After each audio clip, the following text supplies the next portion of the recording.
Hello, my dears. So today we're going to keep going on this Ivy and Inky Butterfly. It is a beautiful day, so I'm going to ask that you pardon the construction noises outside.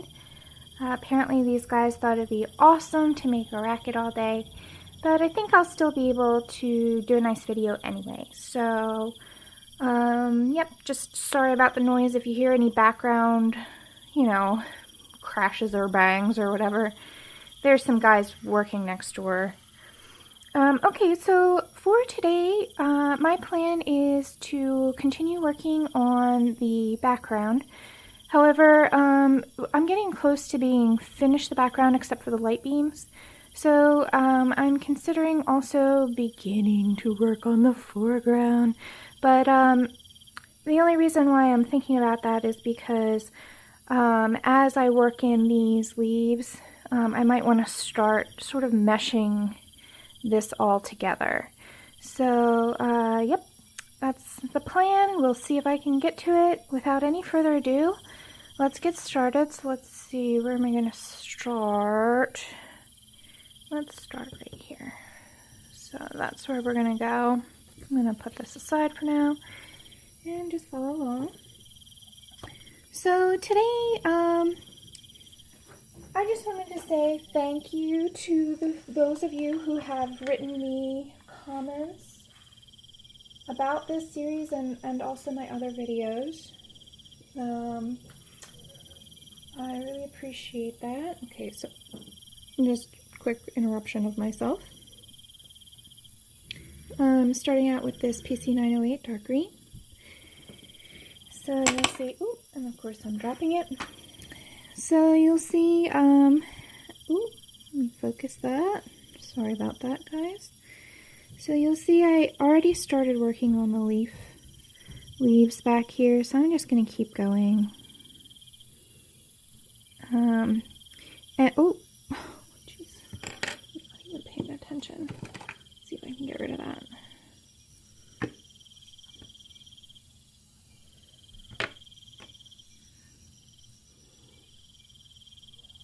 This is the end of an eraser nub from this Tough Stuff eraser stick, and it doesn't stay in the, here I'll show you, it doesn't actually stay in there anymore. So like as I extend it out and then as I try and use it, it just goes right in and I can't get to it anymore.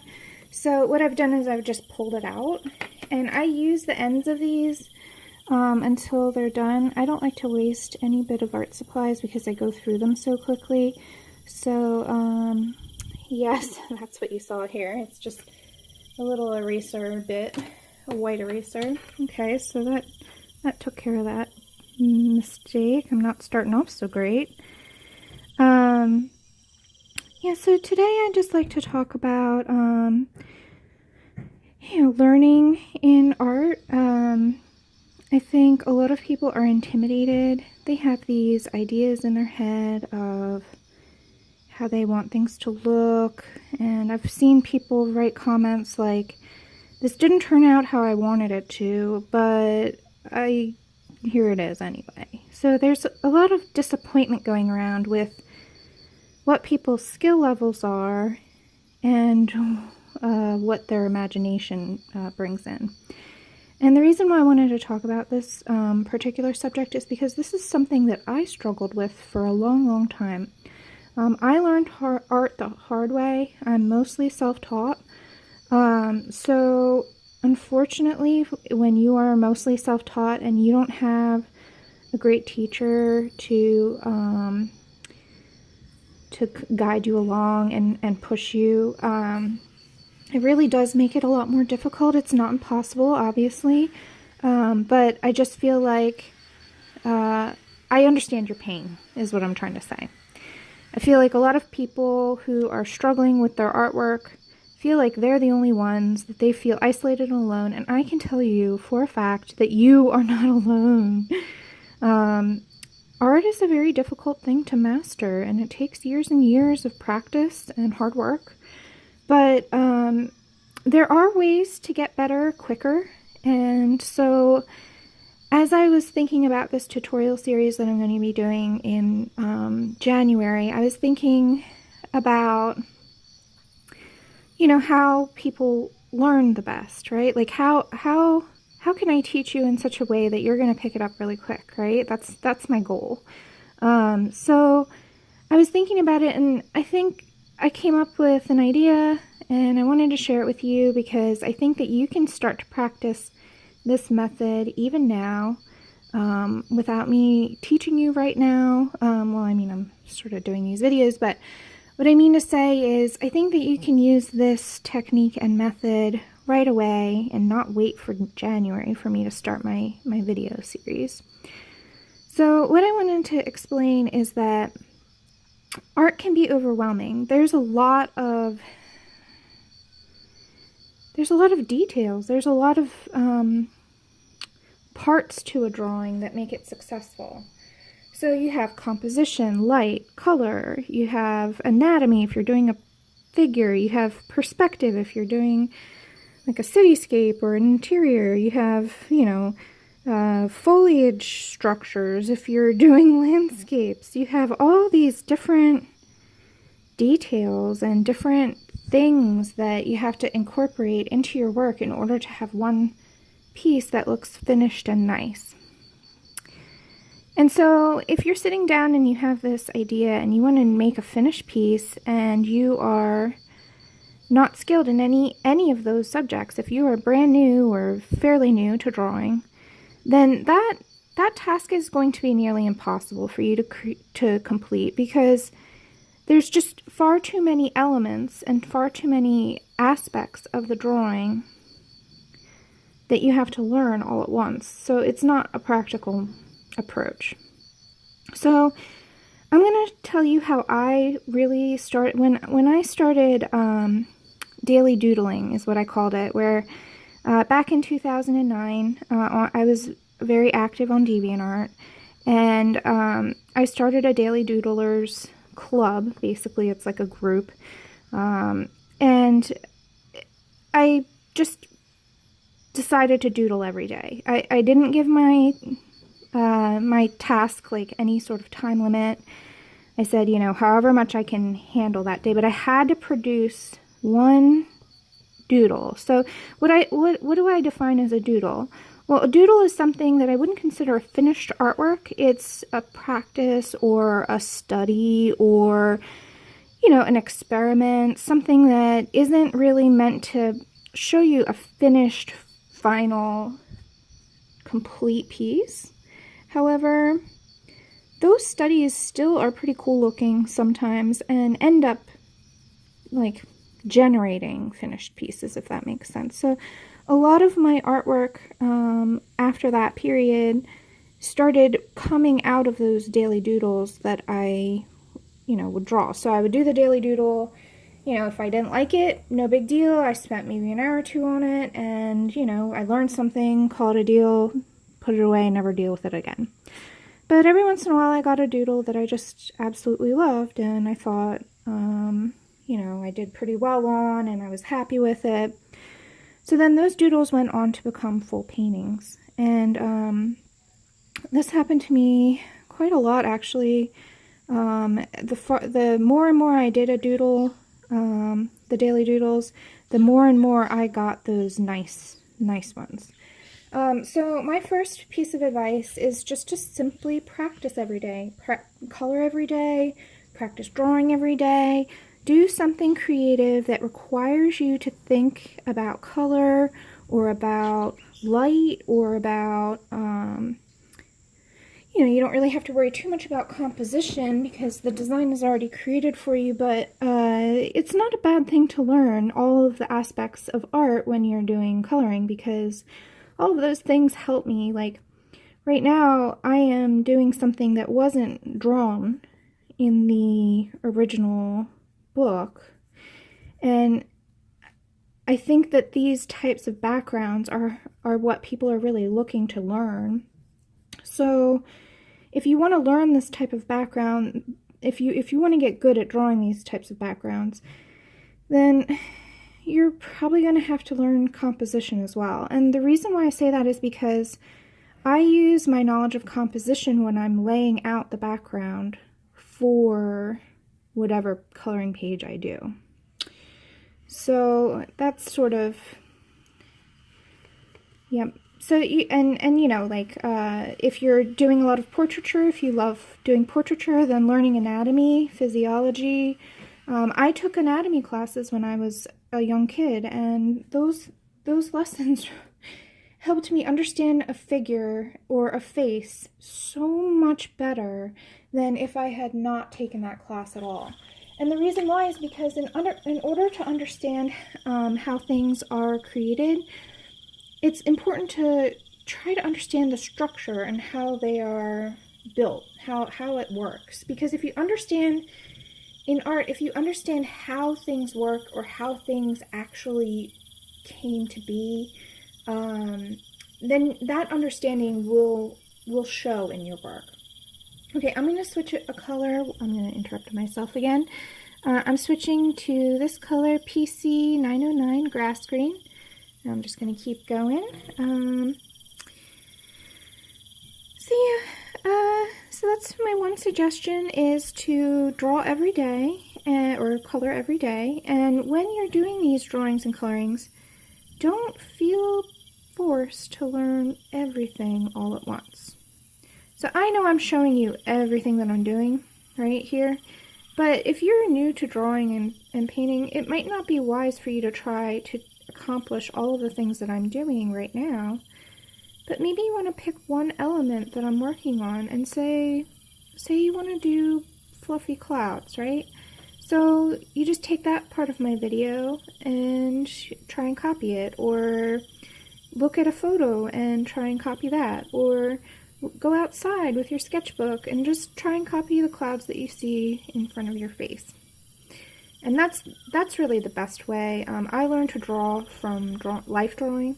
So I would take classes in figure drawing when I was in school, and that was invaluable to me. I learned how to draw a human being from looking at human beings, and so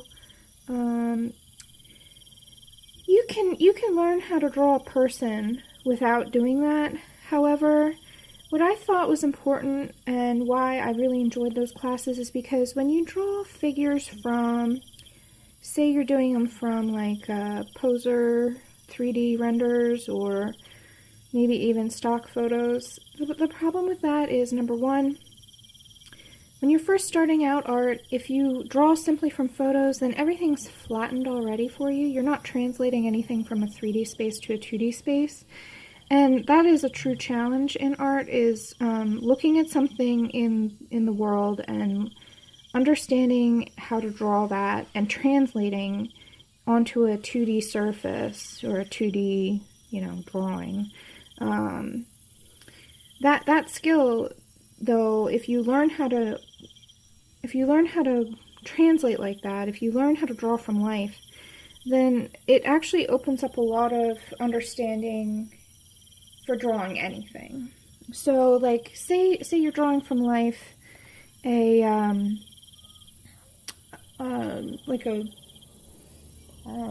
shoe, so you take your shoe. I'm gonna switch back over, by the way, while I'm doing this. It's PC 908 dark green again. So say you wanted to draw your shoe, and this is just a study in how to draw texture and maybe detail. So you go and you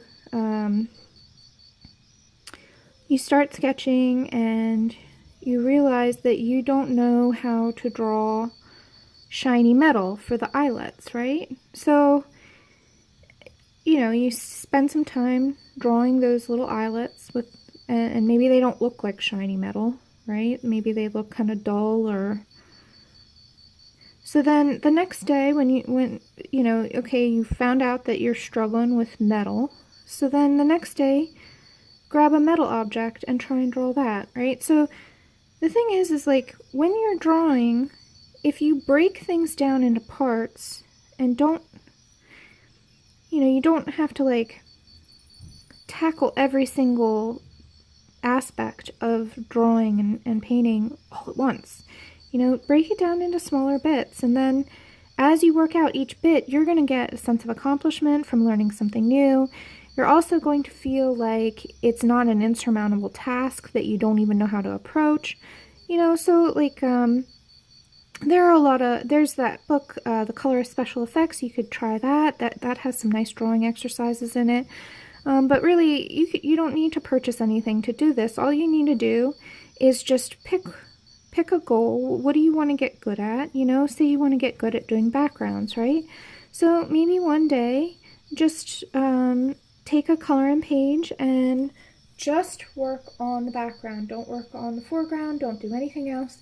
And when you do the background, say you wanted to work on just a soft, faded, fuzzed out background. Say that's something that you've never done before and you don't know how. Well, if you're scared of messing up the coloring page that you're working on, then go ahead and take a scrap piece of paper, draw a line or two, right?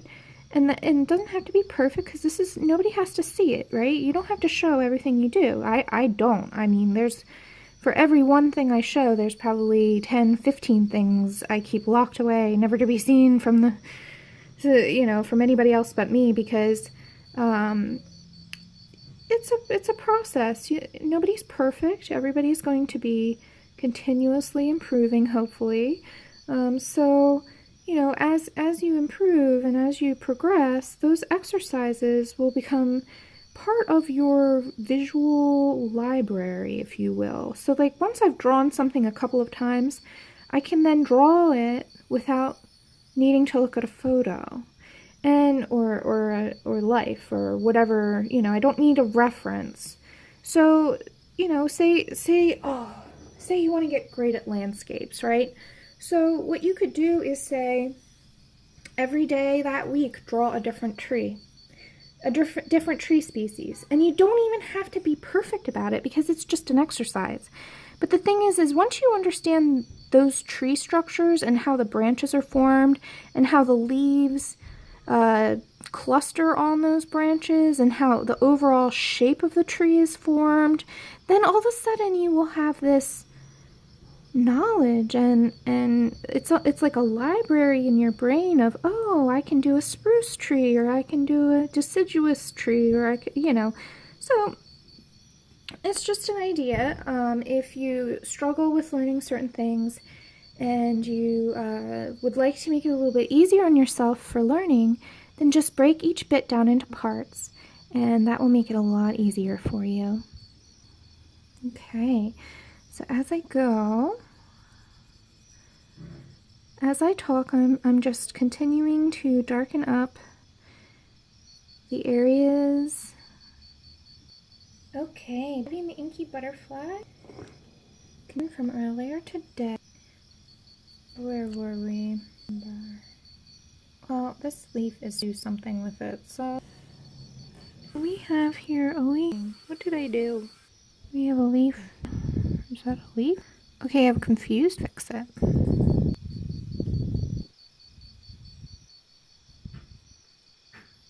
It looks like a leaf. Yeah, that looks better. Alright. That you guys are having a day. And a here, and I'm probably better. Just out of the house. I know that I'm being pretty page theme here. Correcting that. Easy to fix. Look at that. So if I write it first and don't go too and correct your mistakes. I know that I'm being fairly. However, I know that once they bind that some of this, but I just don't know how. So as best I can. If it won't really matter because lines and leaves, so it actually work out okay.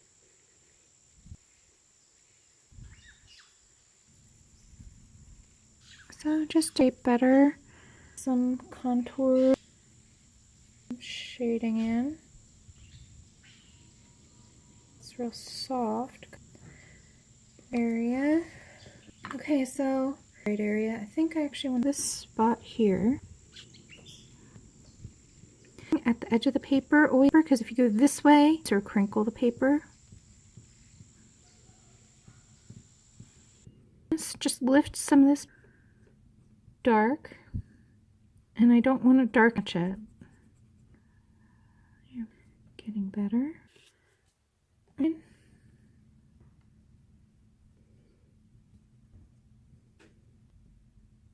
it look a little softer. And I know some people erase, but do. I use my eraser. I don't think that there's anything wrong or changing your mind. So that looks better. It's coming along. So we have in with this grass, laid down that layer.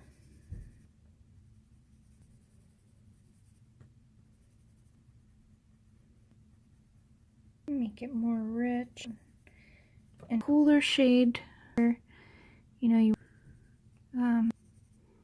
your cools and how they go together. A little too warm, so now I'm bringing it back over bluer side. It's fading into the. I don't like that. It's almost like the shadows. The light source. So I think I'm gonna leave that. Nice. And that's just a style preference. Decisions I've made are, there's no right or wrong. There's always another approach. This is the way I'm working on. Hey. And with this guy.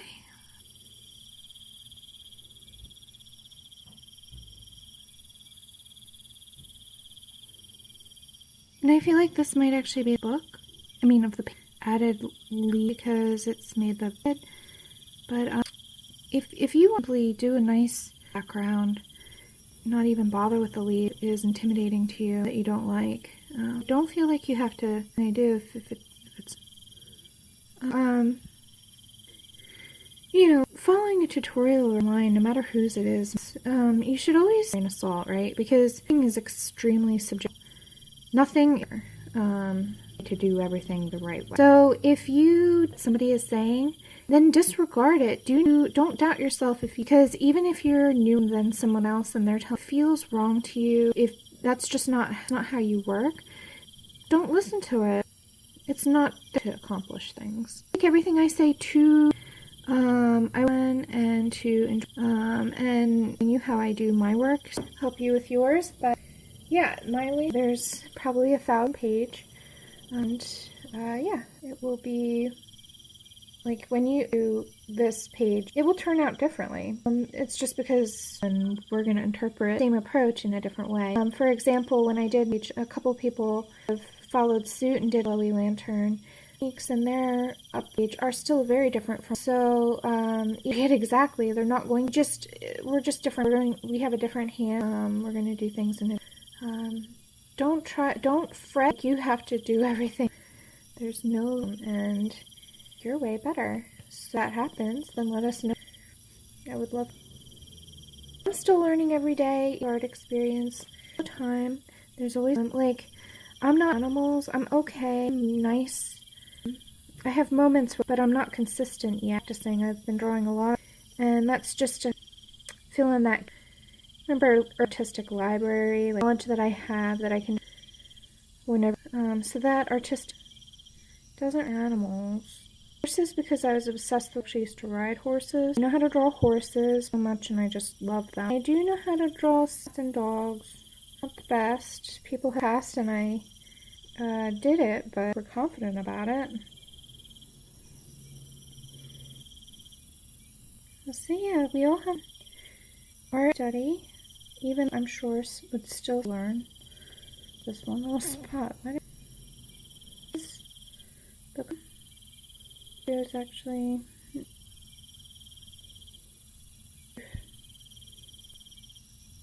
camera again. Be today. Of course, I do that all the time.